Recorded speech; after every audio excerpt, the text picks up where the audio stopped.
O Jornal da Cultura está começando e destaca os seguintes assuntos. Mancha de óleo avança e chega a 6 praias de Salvador e 12 unidades de conservação ambiental. Desmatamento na Amazônia cresce mais de 90% em 2019 e Hamilton Mourão diz que governo não aceita ficar com o papel de vilão no debate sobre a preservação da floresta. Senador Fernando Collor é alvo de operação da Polícia Federal que apura esquema de lavagem de dinheiro por meio de compra de imóveis. Gastos com transporte por aplicativo, serviços de streaming e animais domésticos vão fazer parte do cálculo da inflação em 2020. Primeiro homem a caminhar no espaço morre aos 85 anos na Rússia. Responsável pelo acordo de paz entre Etiópia e Eritreia, primeiro-ministro etíope leva o Nobel da Paz de 2019. Olá, boa noite.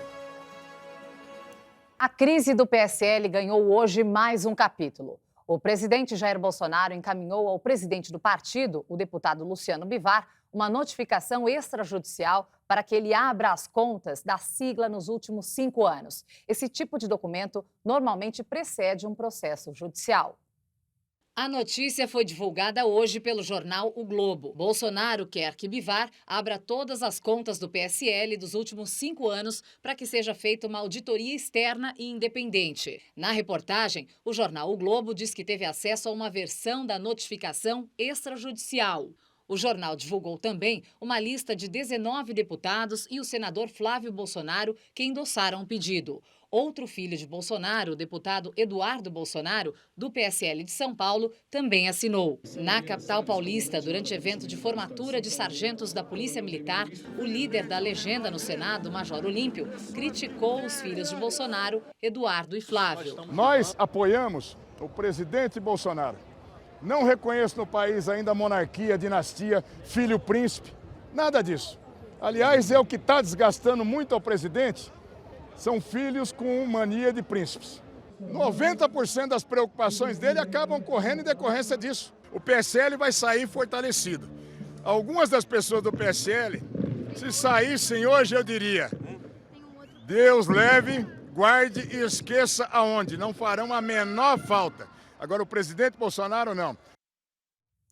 Senadores da oposição dizem que a indicação do deputado federal Eduardo Bolsonaro para a Embaixada do Brasil nos Estados Unidos pode estar com os dias contados. Para eles, sem o apoio formal dos Estados Unidos para o Brasil entrar na OCDE, a Organização dos Países Ricos, a formalização do nome do filho do presidente Bolsonaro fica cada dia mais difícil. A recusa dos Estados Unidos em priorizar a inclusão do Brasil como país membro da OCDE, a Organização de Cooperação e Desenvolvimento Econômico dos chamados países ricos, colocou em discussão a eficiência da política externa do governo Bolsonaro. De acordo com o presidente, o apoio havia sido prometido pelo presidente americano, Donald Trump, em troca do Brasil deixar a condição de país em desenvolvimento na OMC, a Organização Mundial do Comércio, onde ocupávamos um papel de destaque. Para se ter uma ideia da importância e do peso no comércio exterior da OMC, a China, por exemplo, prefere se manter ativa na OMC e não fazer parte da OCDE. Defensor de uma maior aproximação com o vizinho do Norte desde a campanha eleitoral de 2018, o presidente Jair Bolsonaro ainda não colheu frutos substanciais da mudança de rota da diplomacia brasileira. O ex-ministro da Cultura, diplomata de carreira e atualmente ocupando uma vaga de deputado federal, Marcelo Calero, critica a aposta do governo. O Brasil sempre teve a sua diplomacia regida pelo interesse nacional. Essa coisa de ficar amigo de algum país por conta de alguma relação pessoal que se queira alimentar, não corresponde à realidade, não corresponde à nossa história diplomática. A falta de resultados positivos na esfera diplomática pode ter outra consequência negativa para o Palácio do Planalto. Parlamentares já avaliam que o cenário enfraquece a indicação do nome do filho do presidente, o deputado Eduardo Bolsonaro, para embaixador do Brasil em Washington. Se antes as chances de Eduardo Bolsonaro ser embaixador já eram pequenas, agora é nenhuma. O que nós precisamos hoje é de ter um embaixador que transmita credibilidade, que tenha experiência e que traga para o Brasil aquilo que o país tanto precisa nesse momento, que é confiança internacional, uma boa imagem para todo mundo. Apoiadores da indicação, por outro lado, afirmam que os ganhos da atual política externa serão grandes e a experiência e proximidade de Eduardo Bolsonaro com os Estados Unidos e o próprio Trump são trunfos para o Brasil. Defendo a indicação de Eduardo Bolsonaro com entusiasmo. Primeiro, porque é uma prerrogativa do presidente da República. Segundo, que o país indicado não apenas aprova, como deseja que Eduardo seja nosso embaixador nos Estados Unidos. Terceiro, não é nepotismo. Ele tem vocação para a política de relações exteriores, tanto que é o presidente da Comissão de Relações Exteriores da Câmara Federal. E você vai ver ainda nesta edição. Mancha de óleo chega à capital baiana e à reserva extrativista no Maranhão. A seguir aqui na bancada teremos os comentaristas, os deputados estaduais paulistas, o Coronel Telhada, do PP, e Mônica Seixas, do PSOL. E ainda, Polícia Federal investiga a participação do senador Fernando Collor em esquema de lavagem de dinheiro. Aguarde que nós voltamos já já.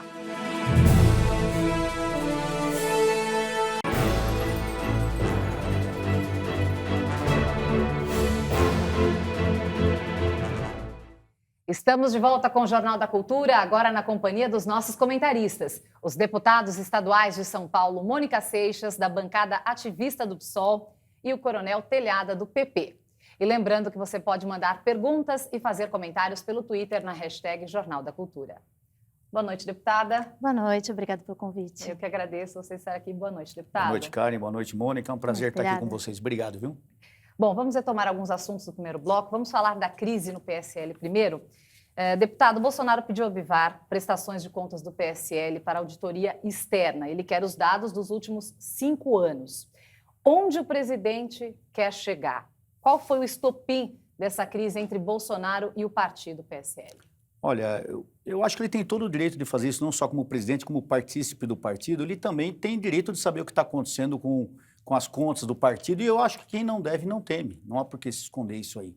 Agora, essa crise no PSL, ela foi criada pelo próprio pessoal do PSL. É uma crise interna que, infelizmente, está tomando um vulto muito grande, extrapolando a ala partidária e acaba trazendo uma insegurança para a população. Até a oposição criticar é uma coisa normal, porque eles têm que criticar mesmo, por isso que é oposição, mas tem sido muito ruim para o governo isso, porque sempre traz uma estabilidade, e isso faz com que as pessoas fiquem seguras. E o que o pessoal quer hoje é um Brasil seguro. O pessoal quer chegar... Nós já estamos vindo de governos que arrebentaram o Brasil, acabaram com o Brasil. Então o povo quer se segurar em alguma coisa firme, o povo quer ter esperança. Então eu acho que esse é o momento de colocar firmeza em toda essa história. Eu acho que é o momento de se parar um pouco com essa briga, porque isso aí está levando justamente à insegurança da turma. Isso é muito ruim para todo mundo. Agora, deputada, será que o primeiro plano do presidente Bolsonaro ainda é permanecer no partido PSL? Acho que essa é uma dúvida, inclusive, para eles, né? Membros do partido, por exemplo, a gente viu no primeiro bloco o Major Olímpio ter que relembrar que a atual estrutura do PSL foi construída em torno do presidente e não faz muito sentido ele se autodesconstruir como é. A crise do PSL, eu acho que precede tudo isso que a gente está vendo, ou a eleição do próprio presidente, precede a formação de uma chapa, de um conglomerado de políticos sem um ideário, sem uma confluência de ideias. Hoje o PSL é um catadão de muita coisa, e é natural que um catadão de muita coisa, que se elege, que tem um cargo presidencial, que é responsável pela governabilidade, que tem tudo isso de poder, que vê imerso em problemas familiares, pessoais e etc., hoje esteja incerto e a gente não sabe para onde vai dar, e isso reflete de sobremaneira na imagem do país no exterior, reflete na governabilidade, reflete na nossa segurança. Então, o PSL hoje sofre a falta de planejamento e de confluência entre todas as pessoas que hoje formam esse catadão de políticos de escopos diferentes numa só legenda. Para deputado, Bolsonaro já disse temer a possibilidade de perder aí a sua tropa. O presidente tem razão? Como a gente disse, né, essa instabilidade traz segurança dentro do próprio partido. Eu creio que a tropa dele ele não perde, não. Não perde, não. A tropa dele, quem é leal a ele, não é leal ao partido. Como a própria Mônica falou, quando esse tsunami que foi a campanha passada, onde o PSL fez inúmeros deputados estaduais, federais em todo o Brasil, senadores, deve-se à figura do Bolsonaro. Então ele tem um pessoal fiel à figura dele, ele tem um pessoal que, ocorrendo o que ocorrer, vão continuar fiéis à pessoa do Bolsonaro. Eu acho que ele também tem que ter aquela cautela, porque o Lula fez muito isso, ele era presidente do PT, era do PT e do PT. Eu acho que o presidente do Brasil ele tem que ser presidente do Brasil. Ele não pode ficar com muita coisa partidária, não, porque quem votou nele foi o Brasil. Então ele deve comandar, ele deve liderar o nosso Brasil. E não preocupar muito com sigla partidária, não. E, deputada, sobre as falas do Major Olímpio hoje, né? Ele disse que os filhos do Bolsonaro são o maior problema do governo. E também falou que eles são príncipes. O que ele quis dizer com isso? E por que os filhos são o maior problema do governo? Olha, eu vou concordar com o Major Olímpio de que os filhos do Bolsonaro são um grande problema, não sei se o maior, porque esse governo tem muitos problemas. Tem um problema de programa, tem um problema de ingovernabilidade, tem um problema de projeto, e eu discordo um pouquinho do Telhada, porque eu acho que há uma camada que realmente é fiel ao bolsonarismo, mas tem uma galera que, como sempre, apostou numa onda, fez arminha com a mão, apostando que isso seria o suficiente para colocá-lo. Mas se aproveitaram da situação, tá? Um monte de aproveitador, e não é que apostaram, não. Um monte de gente se aproveitou para ir nesse embalo e ser eleito, né? Tem isso também, né? Tem um desgaste da visão da população sobre o que é essa política de pistoleiro, muito bem expressa pela arminha com a mão, e que também faz as pessoas mais oportunistas descerem desse barco, e tem também uma camada de políticos que agora estão entendendo a ausência de projeto do governo e por isso também descem desse barco. Então, os filhos do Bolsonaro são um grande problema, mas não são o único. Só para a gente finalizar essa parte aqui, deputado, a nomeação de Eduardo Bolsonaro para a Embaixada do Brasil nos Estados Unidos perdeu força pelo fato de Trump ter priorizado outros países, ter deixado o Brasil para a OCDE? Olha, o deputado Eduardo Bolsonaro é um meu amigo, é um menino muito capaz, eu tenho uma grande amizade por ele e respeito, mas eu acho que já não foi só por causa dessa situação que aconteceu agora com o Trump, que vem perdendo força a tempo, já vem se desgastando muito. Aliás, essa discussão tem ocasionado muito gasto para o governo.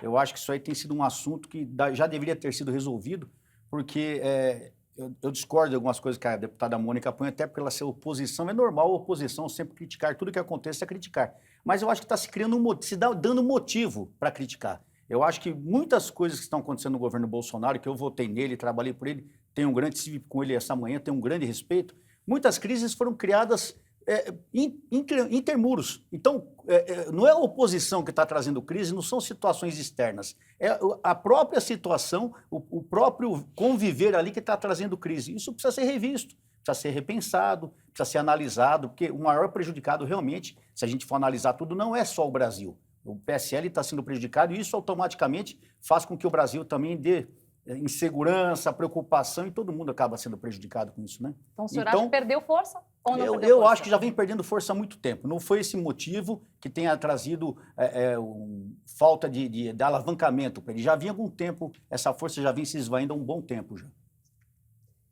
O senador Fernando Collor de Mello, do PROS de Alagoas, entrou mais uma vez na mira da Polícia Federal. Agora por suposta lavagem de dinheiro em compra de imóveis de leilões por meio de laranjas. Hoje, os agentes fizeram buscas e apreensões de documentos em 16 endereços em Maceió e Curitiba.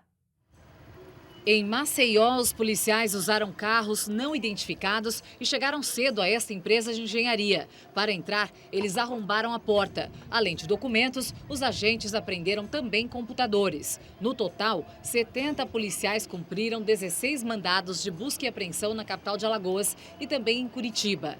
No Paraná, o alvo foi um empresário que é irmão de um assessor de Collor que não teve o nome divulgado. A operação Arremate foi autorizada pelo ministro do Supremo Tribunal Federal, Edson Fachin. Foi necessário pedir essa autorização da corte mais alta do país, porque, como senador, Collor tem foro privilegiado. A suspeita é que o parlamentar usou laranjas para comprar imóveis em leilões e, assim, esconder da Receita Federal o aumento do próprio patrimônio. O esquema teria movimentado pelo menos 6 milhões de reais, que, segundo as investigações, tem origem ilícita. Além de lavagem de dinheiro, os investigados podem responder processos por peculato, falsificações, organização criminosa, corrupção ativa e passiva. Collor já é réu na Lava Jato num caso de desvio de dinheiro da BR Distribuidora. Além disso, é investigado em outros 3 processos da mesma operação. O senador Fernando Collor de Mello divulgou um texto de defesa em uma rede social. Ele diz que está indignado com a tentativa de envolvê-lo no assunto em que não tem participação, além de se dizer inocente. A empresa Plataforma Engenharia, onde a Polícia Federal cumpriu mandados de busca e apreensão em Maceió, também divulgou uma nota dizendo que não possui qualquer vínculo com o senador Fernando Collor de Mello. A empresa diz ainda que não foi alvo da operação. Nós tentamos contato com a Polícia Federal para confirmar se o que diz a empresa sobre não ter sido alvo, mas não conseguimos retorno. Líderes de partido do Centrão querem limitar as doações de pessoas físicas para as campanhas eleitorais. A ideia é permitir doações de até 10 salários mínimos por pessoa, cerca de R$10 mil. Hoje, pela lei, cada pessoa pode doar para campanhas eleitorais o equivalente a 10% dos rendimentos brutos apurados no ano anterior. Ainda não há um projeto de lei sobre o tema. 3 textos estão sendo debatidos. Tem uma distorção, porque permite que pessoa física possa contribuir durante o período, antes da eleição, durante a eleição, e especialmente os ricos. Os ricos podem bancar sua campanha inteira. Então isso vai levar a uma situação de que só os ricos vão estar na política. Nas últimas eleições, os 10 maiores partidos receberam ao menos 188 milhões em doações de pessoas físicas. Entre os deputados eleitos, as bancadas que mais receberam foram do Democratas e PSDB. Quando se consideram apenas recursos públicos, os campeões foram PP e PR. O dinheiro público, o dinheiro público é para garantir a democracia, é para todo mundo, ele cai no partido. Infelizmente, não vou generalizar, porque tem muita gente boa também que a gente encontra aqui, mas a maioria, infelizmente, tem o tal do caciquismo partidário. Ele pega o dinheiro, você acha que ele vai dar para a renovação no partido dele? Então, a renovação política não existe no Brasil.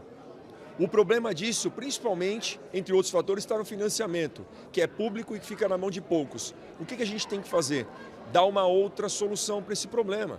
A proposta de limitar as doações coloca em debate a forma como os partidos utilizam a verba bilionária dos fundos partidário e eleitoral, um outro mecanismo de financiamento das campanhas. Para as eleições de 2020, o fundo eleitoral deve ser de R$1 bilhão e 800 milhões de reais. Esse dinheiro é dividido entre os partidos conforme a bancada no Congresso. Não há regras para a distribuição dos recursos entre os candidatos. No ano passado, a Justiça Eleitoral exigiu que os partidos apresentassem quais os critérios utilizariam para a distribuição desses recursos. Apenas cerca de 1/3 dos partidos apresentou esses critérios e a maioria deles privilegiava a distribuição para candidatos que já ocupavam mandatos ou então que já fossem conhecidos.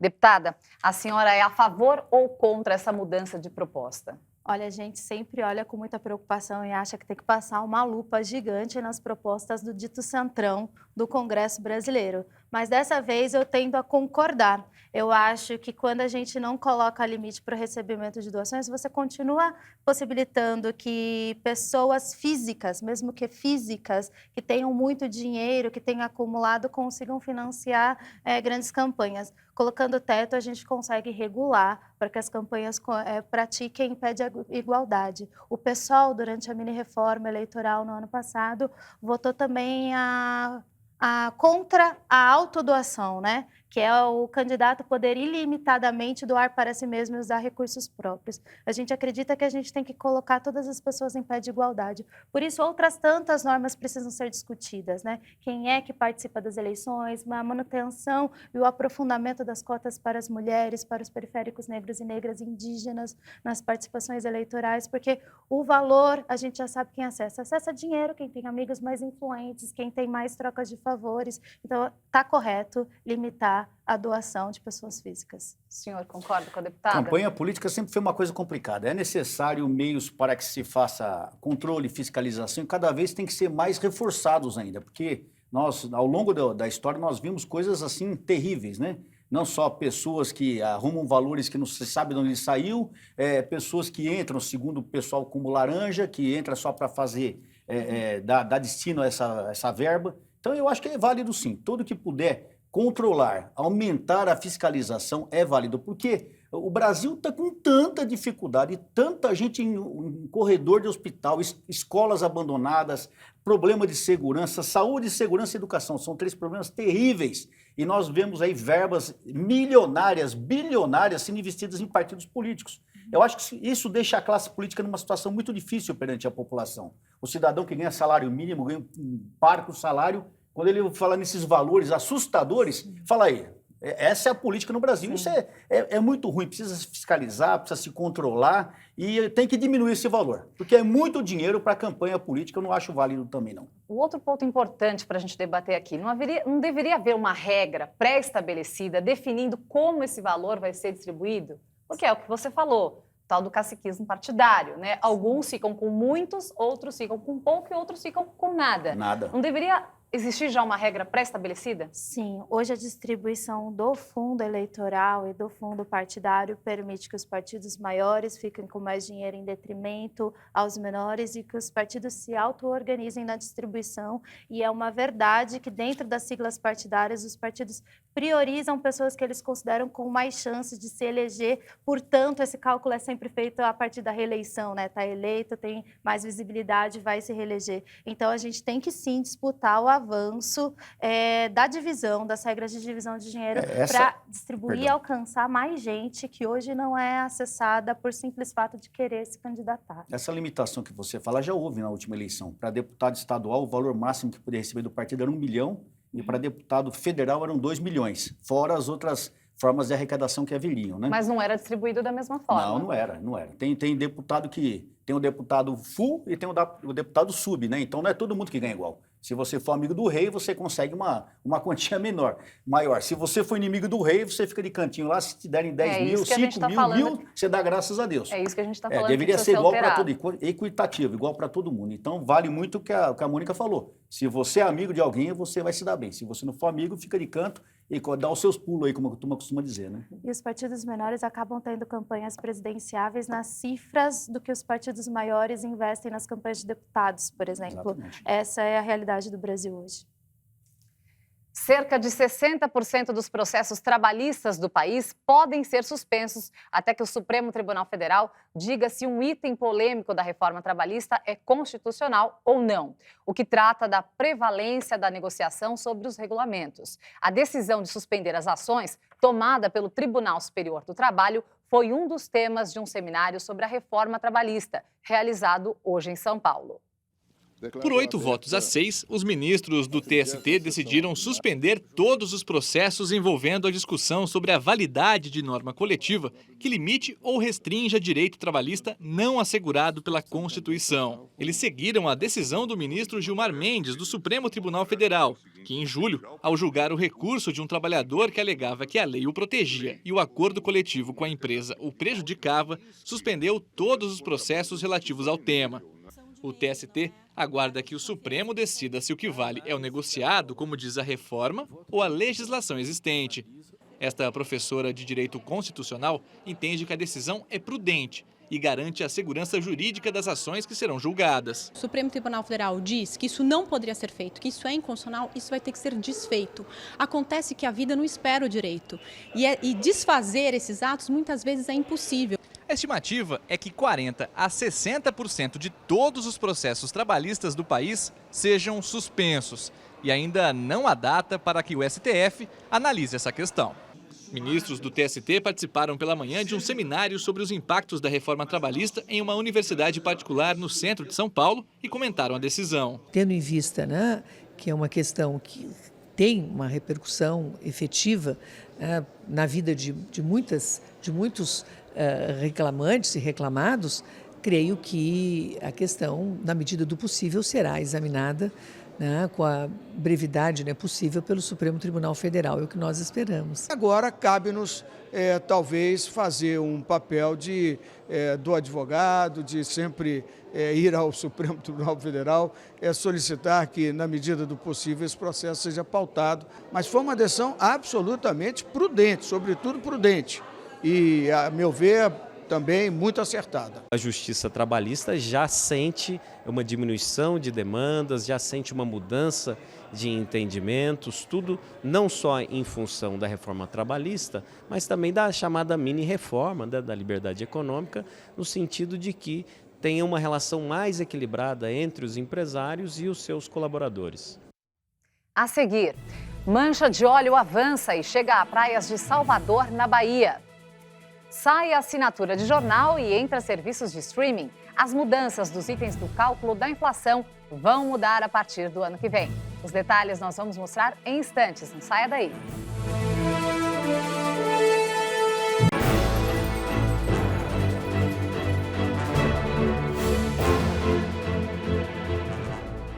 Saem o patê, o ingresso para o jogo de futebol e o terno. Entram macarrão instantâneo, serviços de streaming e transporte por aplicativo. Já que os hábitos de consumo dos brasileiros mudaram, é hora de alterar também os dados no cálculo da inflação. Serão 56 novos itens a partir do ano que vem. Meu nome é Eduardo, sou auditor, tenho 2 filhos e somos uma família de classe média.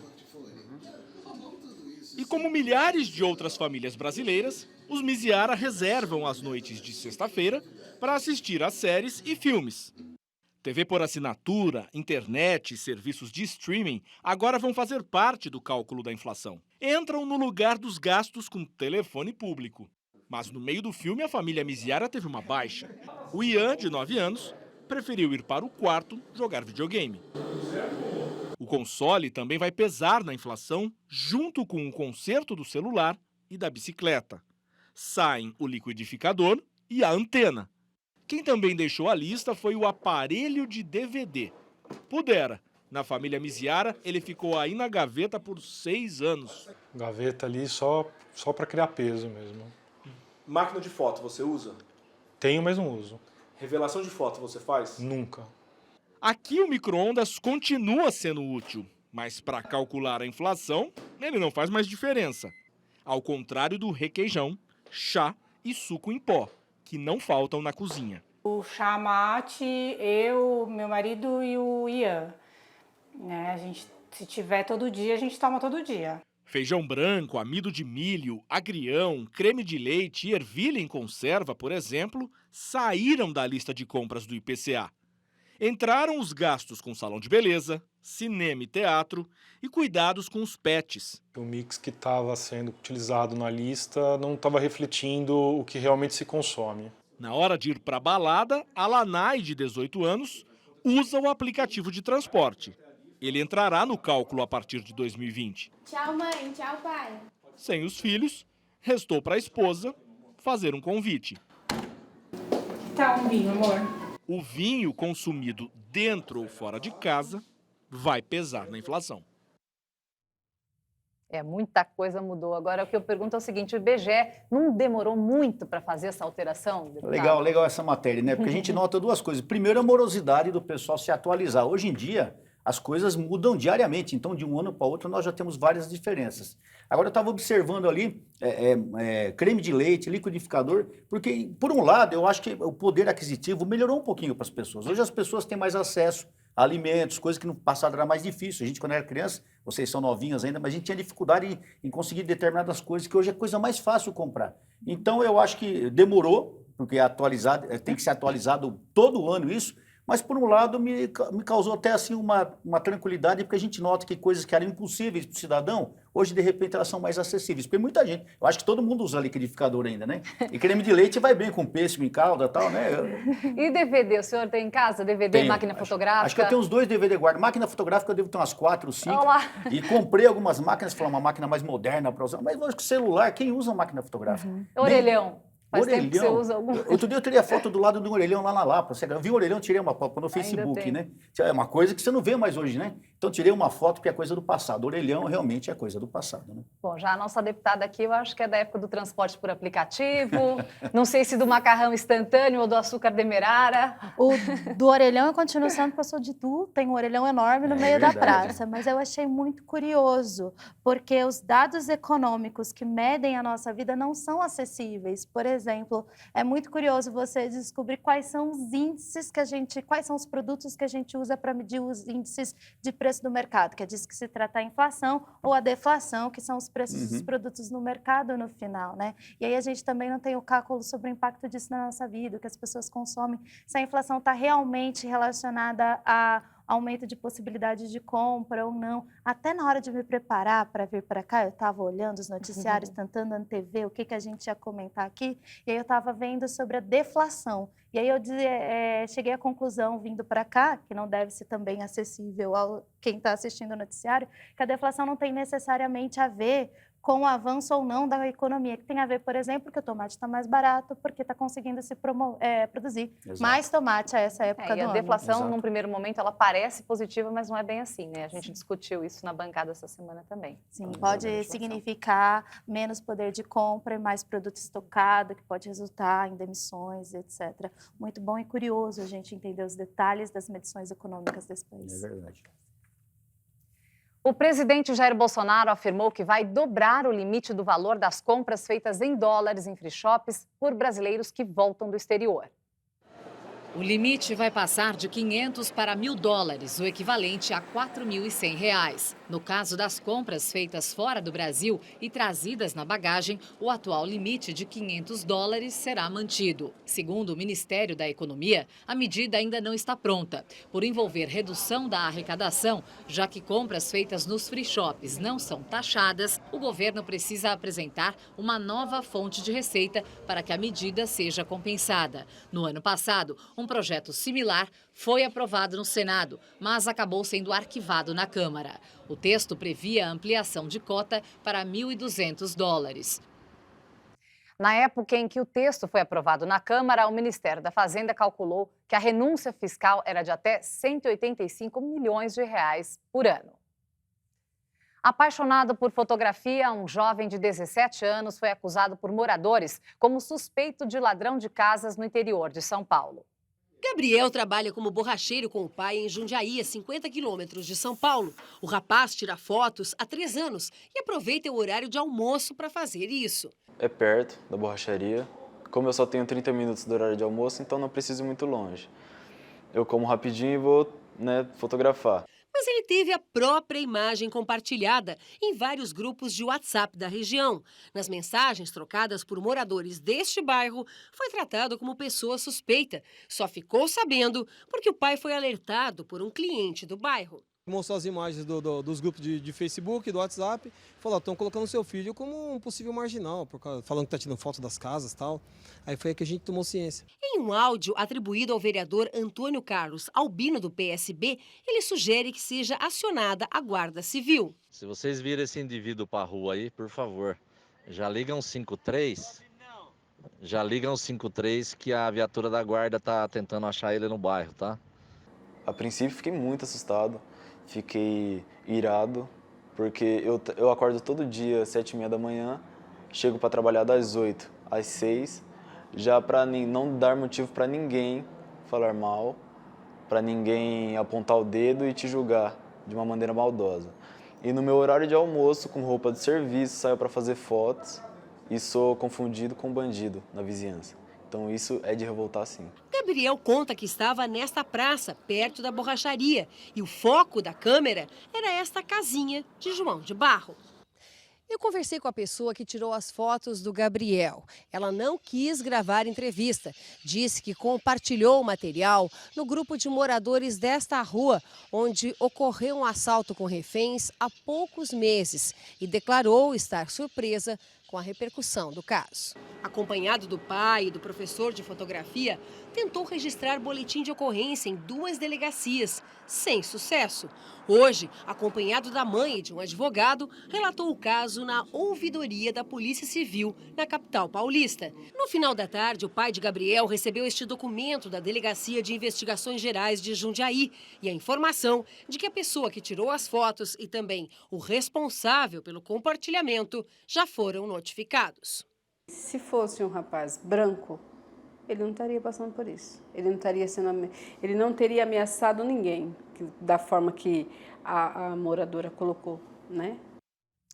Em nota, o vereador Antônio Carlos Albino, do PSB, afirmou que houve vários roubos e furtos no bairro e que, como uma moradora ficou assustada com o rapaz tirando fotos do quintal dela, orientou ela a ligar para a Guarda Municipal, que, segundo ele, já fazia rondas devido ao alto índice de crimes na região. Dados de uma ferramenta do Instituto Nacional de Pesquisas Espaciais mostram que o desmatamento na Amazônia cresceu mais de 90% este ano.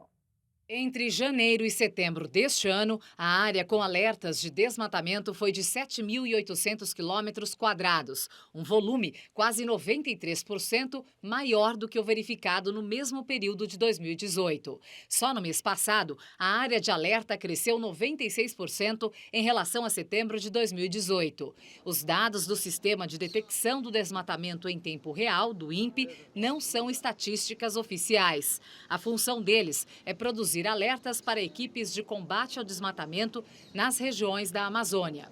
Em Roma, na Itália, o vice-presidente Hamilton Mourão reforçou a soberania brasileira sobre os assuntos relacionados à floresta amazônica, região que é tema do encontro dos bispos no Vaticano, e fez meia-culpa sobre os assuntos relacionados ao bioma. A mensagem que eu quero passar em nome do nosso governo é que a Amazônia brasileira é brasileira.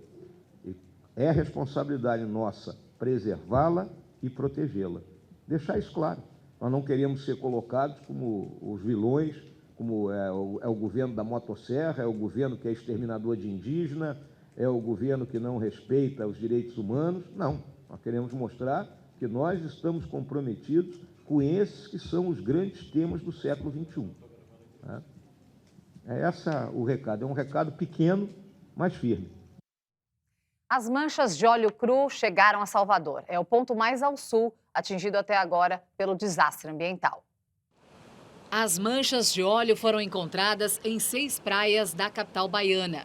A companhia de limpeza estima que o volume do material aumente nas próximas horas e colocou 80 funcionários para o acompanhamento e recolhimento. O resíduo que está chegando às nossas praias ainda é muito pouco comparado ao que a gente viu em outras cidades. Aproximadamente 20 quilos apenas. Existe todo um procedimento passado pelo IBAMA para nós, então está sendo recolhido e colocado em um container totalmente isolado, em uma área não habitada. Técnicos do Instituto de Biologia da Universidade Federal da Bahia recolheram amostras do material. A Marinha fez uma vistoria e notificou 30 navios-tanque estrangeiros. Segundo o IBAMA, já são 156 pontos de 71 municípios de 9 estados nordestinos. Uma preocupação é com as unidades de conservação ambiental. 12 delas já foram atingidas. No Piauí, os ambientalistas estão monitorando a situação no município de Cajueiro da Praia, que faz divisa com o Ceará.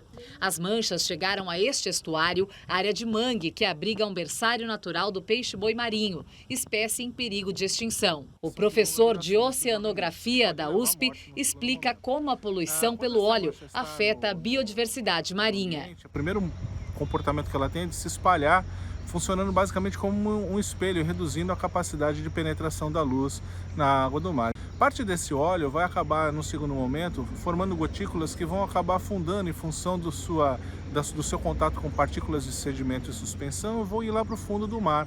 Lá ocorre uma aglomeração e formando bolas de piche que vão, então, ter um efeito nesses organismos, um efeito tóxico nesses organismos que estão lá no fundo. Mas boa parte do óleo, dependendo do tipo dele, vai volatilizar, vai para a atmosfera. Isso pode chegar a 50%, 60%, 70% do óleo que está perdido no mar. Isso indica que boa parte do óleo que está sendo encontrado nas praias, na verdade, é uma parte muito pequena do que foi perdido. Deputado, não era hora do governo buscar uma ajuda internacional, montar um gabinete de emergência? Olha, eu acho o seguinte, eu estava observando as duas matérias, desde que eu sou moleque, faz tempo, hein? Tem fogo na Amazônia, tem desmatamento. E, de repente, esse ano passou a ser um problema mundial. Até o Vaticano está preocupado. E esse problema aí das praias, que nós vimos agora, e já está em 71 municípios, se eu não me engano, ninguém se moveu mundialmente. Por quê? Porque foram eles que jogaram. Ninguém quer assumir essa bucha. Todo mundo está passando, o Brasil que se vire. E nós vimos lá o biólogo falando, os efeitos disso são tão ou até pior do que o desmatamento. Então, de repente, nós precisamos entender que são 2 pesos, 2 medidas. Com certeza tem que ser feito um grupo de ataque a essa coisa terrível. Não sei nem se é criminoso isso aí, causa uma preocupação. Será que não jogaram de propósito todo esse óleo no nosso litoral? Quem ganha com isso? Quem perde com isso? Eu sei que esse negócio da Amazônia, o pessoal não está interessado nas árvores e nos índios, não. Estão interessados no que está no subsolo. E agora que nós estamos com esse problema do óleo nas praias, que é... Nossa, acabaram com as praias, é uma situação terrível. Cadê o pessoal para vir ajudar, para vir reclamar? Ninguém, né? Porque tem o rabinho preso, então todo mundo se esconde. A senhora concorda, deputada? Em partes, em boa parte, sim. Eu acho que ambas as coisas são resultados de interesses econômicos nacionais e internacionais sobre a exploração predatória e coloca em xeque a forma como a gente vive e se relaciona. A Amazônia sempre pegou fogo, entre aspas, mas nunca como esse ano, e a Amazônia sempre foi desmatada, isso por conta de interesse tanto na madeira quanto no extrativismo mineral que tem embaixo da terra. O petróleo, que é também grande nocivo para a população, não é biodegradável, seja em qualquer forma. O maior uso do petróleo é para combustível fóssil, que é responsável pela maior parte ainda da produção mundial, 31% vem do combustível fóssil. Tudo isso coloca em xeque a nossa forma de viver e a falta de um plano global político para a transição, para que a gente deixe de viver dessa forma, porque senão não viveremos todos mais. Isso esmiuça que a gente é suicida no limite, né? Porque em breve nós todos não viveremos mais. Mas olha, sobre o derrame de óleo no Nordeste, ele também traz outra coisa. Não existe jogar fora. O que resta de resíduo não existe jogar fora. Só existe esse mundo. Então, que as pessoas, o que provavelmente está acontecendo é que alguém está dispensando o resíduo em algum lugar. E esse lugar foi a nossa praia. Agora vamos seguir aí falando nesse assunto, vamos falar sobre os mangues. Como nós vimos na reportagem, os manguezais foram atingidos pelas manchas de óleo. As áreas são muito comuns no litoral brasileiro e têm grande importância ambiental. Mas você sabe exatamente o que é um mangue? O Jornal da Cultura explica para você.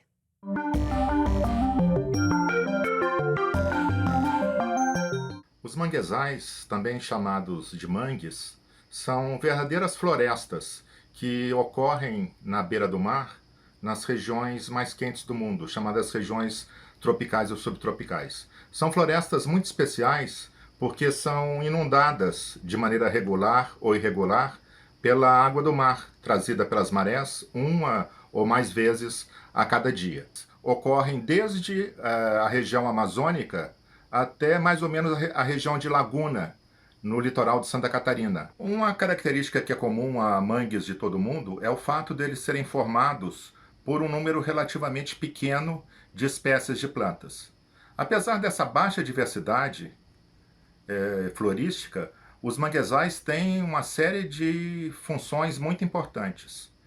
São florestas que protegem a linha de costa contra a erosão marinha. Nesse sentido, eles têm uma função muito parecida com a função das matas ciliares dos rios. Os manguezais são também berçários, criadouros ou locais de vida de muitas espécies que são diretamente consumidas ou exploradas comercialmente por nós, como é o caso do caranguejo do mangue, da ostra do mangue, de bacucus, de sururus. Os manguezais, mais do que as outras florestas tropicais, são verdadeiros sorvedores de carbono, ou seja, eles assimilam através da fotossíntese quantidades muito grandes de carbono e com isso eles contribuem ativamente para reduzir o chamado efeito estufa. Apesar de relativamente vulneráveis, os manguezais têm, por outro lado, uma capacidade muito grande de recomposição, de recuperação, de restauração, desde que as perturbações que os afetaram sejam descontinuadas ou sejam interrompidas. O Japão se prepara para a chegada do tufão Hagibis, considerado o maior das últimas décadas. As informações com o nosso correspondente na Ásia, Silvio Mori. O tufão Hagibis deve atingir a região central do Japão, conhecida como Tokai, na manhã deste sábado e segue para a região de Kanto, onde está a capital do país, Tóquio. De acordo com a agência japonesa de meteorologia, o Hagibis ganhou intensidade rapidamente nas últimas 24 horas e deve chegar ao território japonês com fortes tempestades e ventos que ultrapassam 200 km por hora. Diversos moradores já se preveniram, cobrindo os telhados com lonas para evitar grandes danos. A principal empresa de transporte ferroviário já informou que vai paralisar os serviços na manhã deste sábado, principalmente do Shinkansen, o trem-bala. Vários voos já foram cancelados e os aeroportos devem ser fechados enquanto o tufão estiver passando pelo país. A chegada do tufão Hagibis provocou também uma corrida dos japoneses aos supermercados. Itens de emergências e de primeiros socorros foram comprados às pressas, assim como água potável e mantimentos. Os japoneses são bem conhecidos por serem precavidos com os desastres naturais e sabem que o tufão deste fim de semana vem com força total. E não é à toa toda essa precaução. No começo do mês passado, o Japão foi atingido pelo tufão Fashai, que causou a morte de 2 pessoas e fez mais de 70 feridos, além de grandes estragos, principalmente na província de Chiba, próximo a Tóquio. Mais de 600 mil pessoas ficaram sem energia elétrica. Já com Hagibis, considerado pelas autoridades japonesas como um dos maiores das últimas décadas, a situação pode ser bem pior, devido à força dos ventos e da tempestade. Silvio Mori, do Japão, para o Jornal da Cultura. O governo do Irã afirmou hoje que um navio do país foi atingido por 2 mísseis no Mar Vermelho. A TV estatal iraniana disse que o navio Sabit estava perto da costa da Arábia Saudita. A embarcação transportava cerca de 1 milhão de barris de óleo cru. 2 tanques do navio teriam sido atingidos, o que provocou um vazamento de petróleo no Mar Vermelho. O ataque mexeu com os preços do barril, que subiram 2%. As autoridades do Irã não apontaram um suspeito pelo crime. Os sauditas não comentaram o assunto. Esse pode ser mais um capítulo no aumento da tensão no Oriente Médio. Desde maio, houve uma série de ataques a navios e refinarias na região. Morreu hoje na Rússia Alexei Leonov, o primeiro homem a fazer uma caminhada no espaço. O cosmonauta russo tinha 85 anos. A causa da morte não foi divulgada. Em 1965, Leonov fez a primeira caminhada espacial da história. Do lado de fora da espaçonave, ele se deslocou de 2 a 3 metros de distância durante mais de 12 minutos. No retorno à nave, seu traje se expandiu. O russo reduziu a pressão da roupa e voltou de cabeça, ao contrário do planejado. Durante a missão, Leonov perdeu 6 quilos. Na cabine, um sistema de descida automática não funcionou. Com seu companheiro de equipe, retornou à Terra em modo manual, pousando nos Montes Urais, a mais de 2.000 quilômetros do local previsto no Cazaquistão. Eles tiveram que esperar 3 dias na floresta até serem resgatados. Leonov também foi comandante da primeira missão espacial conjunta entre Rússia e Estados Unidos em 1975. Apollo-Soyuz marcou o início de uma cooperação que dura até hoje. Ele era amigo de outro russo, Yuri Gagarin, o primeiro homem a viajar para o espaço em 1961. O corpo de Leonov será enterrado em Moscou na próxima terça-feira. E veja a seguir, Nobel da Paz vai para o primeiro-ministro da Etiópia. Tratamento inédito no Brasil faz reverter câncer em paciente. Os detalhes nós vamos mostrar em instantes.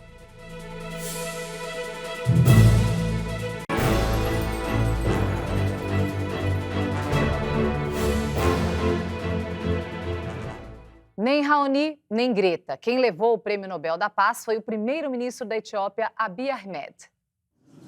O anúncio do vencedor foi feito hoje pelo comitê organizador do prêmio na Noruega. Abiy Ahmed Ali. O comitê reconheceu o trabalho de Abiy Ahmed Ali, primeiro-ministro da Etiópia, por seus esforços e por sua iniciativa decisiva para resolver o conflito com a vizinha Eritreia. Etiópia e a Eritreia travaram uma guerra de fronteiras por quase 20 anos que deixou quase 80 mil mortos. No poder, desde 2018, a Abiy tem 43 anos e é o mais jovem chefe de governo do continente africano. Seu gabinete declarou que o prêmio é um triunfo coletivo para todos os etíopes e um chamado para fortalecer a determinação em tornar a Etiópia uma nação próspera para todos. Pela primeira vez na América Latina, um tratamento conseguiu reverter câncer num paciente em estado terminal. O segredo foi usar células do próprio paciente no combate à doença. Vanberto Luiz de Castro, de 63 anos, já tinha perdido a esperança. Depois de 2 anos tentando combater o linfoma, tipo de câncer que ataca o sistema de defesa do corpo, passou por vários tratamentos de químio e radioterapia, todos sem sucesso. Foi então que ele decidiu passar por uma terapia inovadora, que usa células do sistema imunológico do corpo do paciente para a cura. 1 mês depois de começar o tratamento, Vanberto está em remissão total da doença. O método é 100% brasileiro, baseado em uma técnica de terapia genética descoberta nos Estados Unidos. A terapia, basicamente, ela consiste na retirada de linfócitos T, que são responsáveis pela defesa do paciente, modificar esse linfócito em laboratório, ensinar esse linfócito a combater o câncer, devolver esse linfócito para o paciente. No organismo do paciente, esse linfócito prolifera e começa a destruir o tecido, as células do tumor. Então, esse tratamento representa um grande avanço para a ciência do Brasil, um grande avanço social e, no futuro, talvez um grande avanço econômico. E agora vamos ver no telão algumas mensagens enviadas na hashtag Jornal da Cultura. A primeira mensagem da Cíntia dos Santos. Eita, país racista o nosso, hein? Quando isso vai parar? O Valdir diz, deputado e deputado, voto distrital não reduziria o custo das campanhas políticas. E o Emilson fala, o senhor que certamente, Coronel Telhado, o senhor que certamente perdeu companheiros assassinados por traficantes, não vai questionar a deputada Mônica Seixas pelo fato de o partido dela, o PSOL, ter sido contra a MP que viabiliza a venda de bens apreendidos dos traficantes de drogas?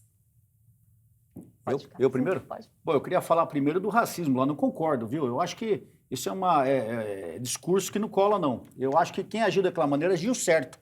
O cidadão está na frente da sua casa, tirando foto, você não sabe do que, se é do carro, se é da casa. Aí falou porque ele é negro. Ao contrário, eu acho que fosse quem fosse, branco, azul, amarelo, qualquer cor o cidadão, ele está parado, é suspeito, na frente da sua casa, perto do seu carro, tirando fotos, você não sabe quem é. Você viu que não foi, várias fotos foram tiradas dele. Agora, até ele se sentir ofendido, normal, porque realmente... O racismo é uma indignação, né, que representa todos nós brasileiros. Se fosse uma pessoa branca que estivesse ali, também seria suspeita.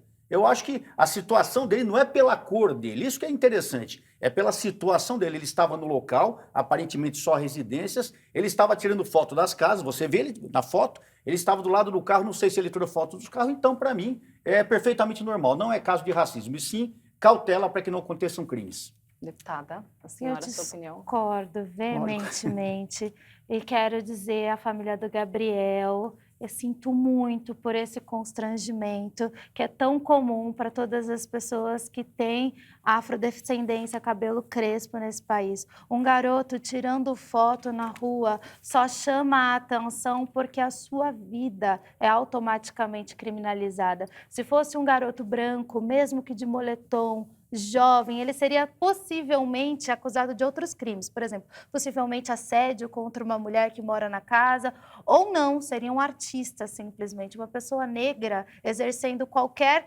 função fora das atividades que a gente considera normal para elas, é sempre criminalizada. E eu falo isso por experiência própria, porque o senhor já deve imaginar que eu sou muito menos deputada na tratativa original e local